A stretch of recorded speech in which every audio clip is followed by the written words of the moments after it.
Hi friends, welcome to my channel Alluri's multi vlogs.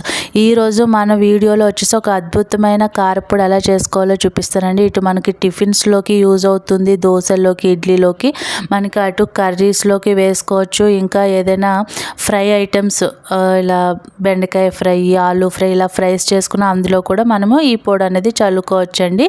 2 in 1 కింద మనము use చేసుకోవచ్చు. So అలాంటి పొడి మనం ఇప్పుడు ఎలా చేసుకోవాలో మీకు నేను ప్రాసెస్ అనేది చూపిస్తాను. సో ఫస్ట్ వచ్చేసి ఎండు కొబ్బరి చిప్పలు 2 అయితే తీసుకోండి. నేను ఈ రెండాటికి మీకు మెజర్మెంట్స్ చూపిస్తున్నాను. ఇవేంటంటే మనకి వెనకాల కూడా తెల్లగా ఉండేటట్టు కొబ్బరి చిప్పలు తీసుకోండి. ఈ కొబ్బరి చిప్పలకి 2 పెద్ద సైజు వెల్లుల్లి, ఇంకా ధనియాలండి. సో మీరు కనుక నా ఛానల్ని కొత్తగా చూస్తున్నట్టయితే దయచేసి సబ్స్క్రైబ్ చేసుకుని వీడియోస్ని లైక్ చేయండి ఫ్రెండ్స్. ఒక చిన్న సపోర్ట్ అనేది మీరు ఇస్తే అప్కమింగ్ యూట్యూబర్స్కి బాగుంటుంది. సో నెక్స్ట్ వచ్చేసి ఒక 2 స్పూన్స్ జీలకర్ర, ఇంకా 2 స్పూన్స్ వచ్చేసి కారం అండి. ఇది ప్లెయిన్ కారము, మసాలా కారం కాదు, గుంటూరు కారము నేను తీసుకున్నది. సో దీనికి ఫస్ట్ మనం ఏంటంటే కొబ్బరి చిప్పల్ని సన్నగా ముక్కల కింద కోసేసుకుని ఒక సైడ్కి పెట్టుకోండి.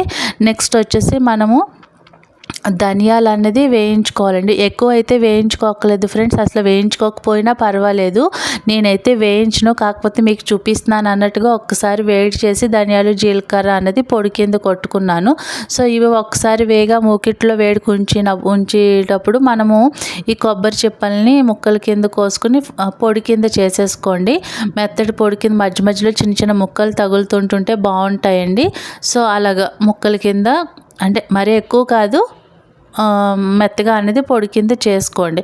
సో ఇప్పుడు ఈ పొడిలో మనం ఏవైతే ముందుగా ధనియాలు, జీలకర్ర వేయించి పెట్టుకున్నామో వాటిని కూడా మెత్తగా అనేది పొడి చేసేసుకోండి. సో ఈ పొడిలోనే మనం ఏదైతే వెల్లుల్లిపాయలు బాగు చేసి పెట్టుకున్నామో ఆ 2 పెద్ద సైజు వెల్లుల్లిపాయ రెబ్బల్ని కూడా అందులో వేసేసి మెత్తగా పేస్ట్ కింద చేసేసుకుని మనం ఈ కొబ్బరి పొడిలో అనేది కలిపేసుకుందాము.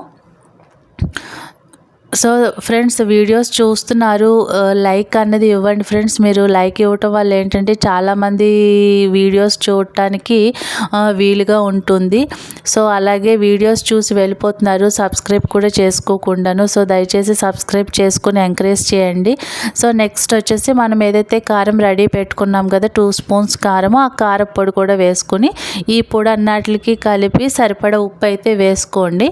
సో ఇప్పుడు వేసుకున్న తర్వాత బాగా కలిపేసుకోవటం ఫ్రెండ్స్. ఈ కలుపుకున్న తర్వాత మనం ఉప్పు కారం ఎంత ఉందో టేస్ట్ చూస్తాం కదా, అలా టేస్ట్ చూసినప్పుడు మీరు నోట్లో పెట్టుకోగానే కారంగా కొంచెం ఉప్పగా తగలాలండి. సో దట్ ఏమవుతుందంటే మనకి ఈ మార్నింగ్ కలుపుకుంటే ఈవినింగ్ అదంతా ఎండు కొబ్బరి పీల్చుకుంటుంది కాబట్టి మనకి సమానంగా వచ్చేస్తుంది అన్నమాట. అందుకని కొంచెం కారము, కొంచెం ఉప్పు ఉంటే మనకి ఎందులోనైనా వేసుకునేటప్పటికి సరిపోతుంది. అలా కాకుండా మీరు తక్కువగా వేస్తే మనము ఈ ఫ్రైస్లోకి వాటిల్లోకి వేసుకుంటే ఇంకా లెస్గా అయిపోతుంది అన్నమాట ఉప్పు కారము.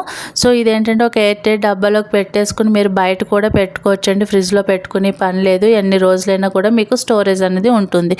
సో ఇది ఫ్రెండ్స్, మరి ఇవాళ వీడియో మీకు నచ్చినట్టే అనుకుంటున్నాను. నచ్చితే లైక్ చేయండి, ఇంకా మీ ఫ్రెండ్స్, ఫ్యామిలీ మెంబర్స్ షేర్ చేయండి.